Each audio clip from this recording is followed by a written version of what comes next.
Welcome back. Well, talking, politics now, but we're focusing on some figures as it's got to do with that. And Ogunsanwo, our data analyst, joins us this morning. Thank you for coming on today. Well, we've been looking at some of the promises made, and they look quite interesting here. So take us through this. I see you're talking about corruption, economy, security. What's wrong? What's up with these figures? It's to look at, we've seen the list of looters. So it's only fair for us to see the list of promises, most especially because we know that the president wants to be around for another 4 years. And he has the right. But again, it will be Nigerians and those that have their PVCs that will determine what exactly the results will be. But again, before we look at even those promises, Chamberlain, we've also seen the government complaining and complaining about the previous government.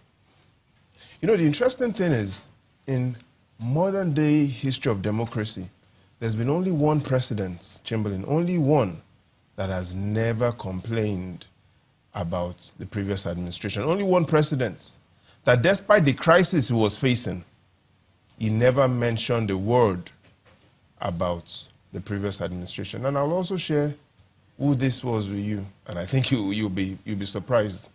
But today, there are several promises that the APC made just before they came in. These promises are really not just promises, they are contracts. And so, yes, the budget is important. Yes, it is good to talk about corruption. Yes, it is good to find solutions to all sorts of things. But the most important ministry that we need today is the Ministry of Contract Enforcement. Because promises are a contract to the people. When the government that wants to govern makes a promise, it means they've given you a check, Nyota. The government has signed a check and put a date on it, Gimba. And so what will you do if you take a check, as Malcolm X, as Martin Luther King put it, if you take a check to the bank and it returns dud? The laws are clear here. Oh, the laws are clear on what happens to you. So what laws should be in place and what kind of contracts should we enforce when a government does not fulfill its promises? So what's the next step? So the next step is for us to ensure that we start enforcing this contract. But which promises have not been fulfilled here? Some have been fulfilled, some haven't been fulfilled. You know what, Chamberlain? What perhaps is referred to as the happiest day for Nigerians was on the 17th of March, 2015, when the president had tweeted 3 million jobs per annum.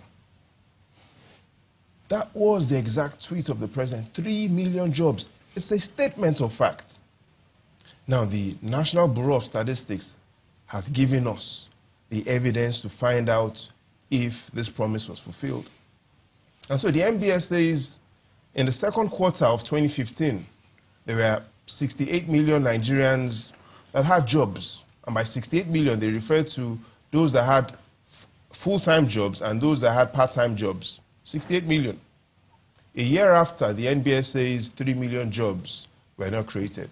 The figure moved from only 68 million to 69 million. That is a statement of fact. 3 million jobs were not created in the first year. Only 1 million jobs were created. A year after, the NBS says only another 1 million jobs were created. And so the NBS says we've moved from 68 million jobs in the second quarter of 2015 to 70 million jobs in the second quarter of 2017. Within the same period, based on the president's tweets, Nigerians had expected 6 million jobs in 2 years. Nigerians got only 2 million jobs. Even though we did ask Mr. Additional, and he said, well, they haven't come up with the 2018 figures, and that some of the projects they're putting in place has seen more farmers gainfully employed, and as a result, attendant effect. But maybe we'll wait on that 2018 figure when it comes on and see what it says. But go ahead. Clearly, but we can't talk about the promises that the government hasn't been able to fulfill without talking about some that they fulfilled. Security, for instance. The Global Terrorism Index clearly states that in 2014, there were over 7,000 people killed by terrorism. Now, this is a body that is non-partisan. They say that the deaths due to terrorism in Nigeria are significantly reduced.